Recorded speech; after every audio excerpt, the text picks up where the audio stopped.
Assalamualaikum warahmatullahi wabarakatuh. Perkenalkan, nama saya Helpan Alpardi dengan NIM C1C021035. Kali ini saya akan mempresentasikan makalah saya yang berjudul Filosofi Riset dalam Bidang Akuntansi. Baik, langsung saja ke materi yang pertama, yaitu adalah pergeseran arah riset. Pendekatan klasikal lebih menitikberatkan pada pemikiran normatif yang mengalami kejayaannya pada tahun 1960-an. Pada tahun 1970-an terjadi pergeseran pendekatan dalam riset akuntansi. Alasan mendasari pergeseran ini adalah pendekatan normatif yang telah berjaya selama satu dekade tidak dapat menghasilkan teori akuntansi yang siap digunakan dalam praktik sehari-hari. Alasan kedua yang mendasari usaha pemahaman akuntansi secara empiris dan mendalam adalah gerakan dari masyarakat peneliti akuntansi yang menitikberatkan pada pendekatan ekonomi dan perilaku. Selanjutnya itu adalah filosofi paradigma metodologi riset. Yang pertama adalah paradigma fungsionalis.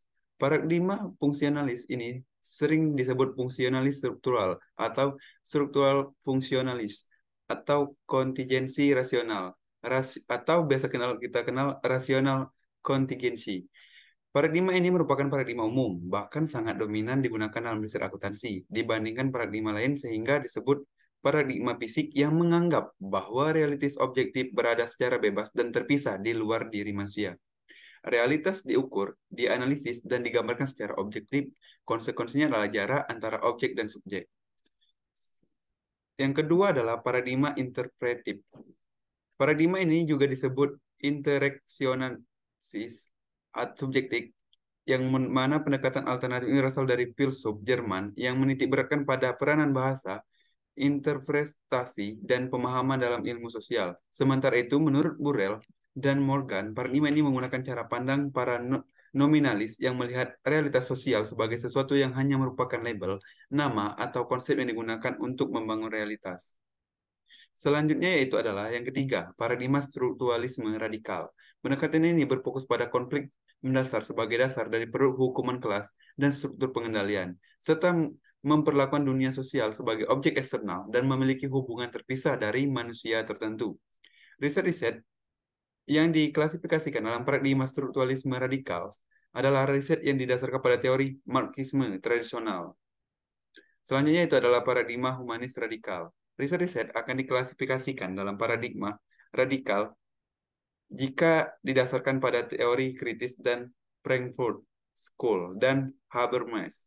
Pendekatan kritis Habermas melihat objek studi sebagai suatu interaksi sosial yang disebut dunia kehidupan atau life world, yang berarti interaksi berdasarkan pada kepentingan kebutuhan yang melekat dalam diri manusia dan membantu untuk pencapaian yang saling memahami. Yang kelima adalah paradigma postmodernisme. Postmodernisme menyajikan suatu wacana sosial yang sedang muncul yang meletakkan diri di luar paradigma modern. Jadi tidak tepat wacana ini masuk dalam skema paradigma yang dibahas sebelumnya. Dapat dikatakan bahwa paradigma ini merupakan oposisi dari paradigma modern, yang mana tujuannya metode arkeologis ini adalah menetapkan serangkaian diskusi, yaitu sistem wacana, serta menentukan suatu rangkaian dari awal sampai akhir pada pemikiran Pouchau. Selanjutnya itu adalah peluang riset akuntansi keberlakuan pada lingkungan akuntansi. Yang pertama adalah audit.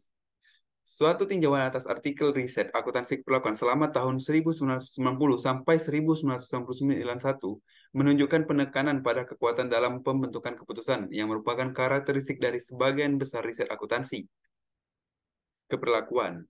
Libby dan Frendik menjelaskan pentingnya pemahaman mengenai bagaimana pengaruh memori dalam pembuatan keputusan. Pencerminan dari riset terakhir dan riset mendatang merupakan fokus terhadap yang pertama yaitu karakteristik pengetahuan yang dihubungkan dengan pengalaman, yang mana meliputi bagaimana pengetahuan itu diperoleh. Yang kedua adalah pengujian atas bagaimana pengetahuan berinteraksi dalam variabel organisasional atau lingkungan. Dan yang terakhir adalah pengujian pengaruh kinerja terhadap pengetahuan yang berbeda. Selanjutnya itu adalah akuntansi keuangan. Beberapa publikasi menunjukkan bahwa riset akuntansi keperlakuan dalam bidang akuntansi keuangan jumlahnya terbatas sehingga sulit diidentifikasikan.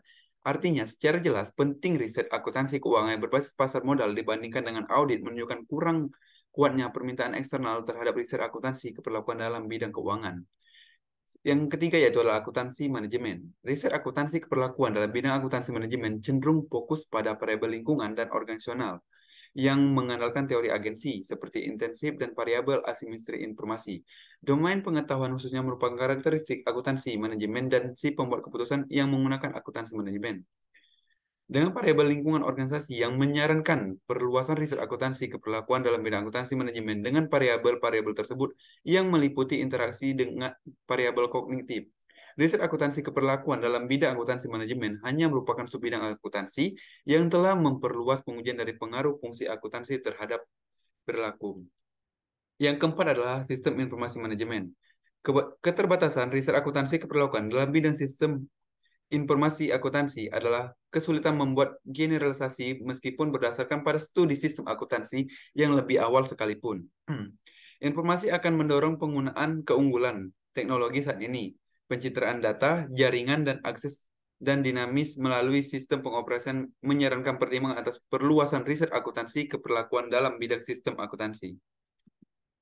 Selanjutnya itu adalah di bidang perpajakan. Pada bagian lain, dengan mendasarkan pada teori agensi, riset menemukan bahwa subjek memilih sendiri kontrak pekerjaan menurut faktor yang sesuai dengan kompensasi yang diharapkan. Wajib pajak dapat mempengaruhi kemungkinan audit secara efektif melalui keputusan pelaporannya. Potensi lain untuk riset akuntansi keperlakuan dalam bidang perpajakan dan audit merupakan studi perilaku yang jarang dilakukan. Dan yang terakhir adalah pertemuan riset perilaku. Indikasi penting dalam pertumbuhan minat dan pendekatan perilaku terhadap akuntansi merupakan pengaruh dari paradigma perilaku riset.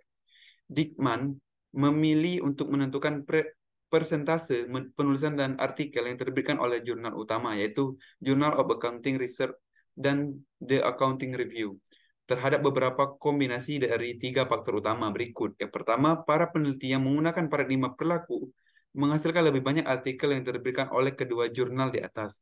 Yang kedua adalah beberapa artikel yang tulis oleh para peneliti yang sementara dilakukan dalam bidang ini belum ada calonnya. Dan yang ketiga adalah minat pembaca pada bidang telah meningkat. Yang berikutnya adalah perkembangan terakhir. Fokus riset akuntansi keperlakuan saat ini adalah pada pengaruh variabel psikologi, lingkungan, dan organisasional terhadap perilaku. Penekanan pada variabel psikologi adalah konsisten dengan sifat profesional dari akuntansi dan produk sebagai input dalam pembuatan keputusan. Karena perbedaan antara sub-bidang dalam penekanan tersebut terletak pada karakteristik psikologi pemakaian dibandingkan dengan penyusunan. Maka fokus audit khususnya adalah pada auditornya dibandingkan terhadap pemakai laporan audit. Demikian pula dengan perbedaan dalam fokus topik tersebut antara subbidang akuntansi.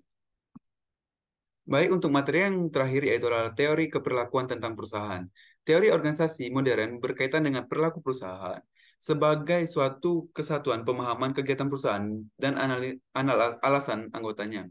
Untuk menguraikan cara perusahaan mengadopsi seperangkat tujuan serta cara perusahaan mengawali penyesuaian dan pencapaian memerlukan suatu pemahaman yang mendasar atas keputusan dan proses penyelesaian masalah yang pasti. Tujuan organisasi akan dipandang sebagai berikut. Yang pertama yaitu hasil pengaruh dari pemulaan proses antar peserta organisasi. Yang kedua, penentuan batas pengambilan keputusan perusahaan dan penyelesaian masalah aktivitas.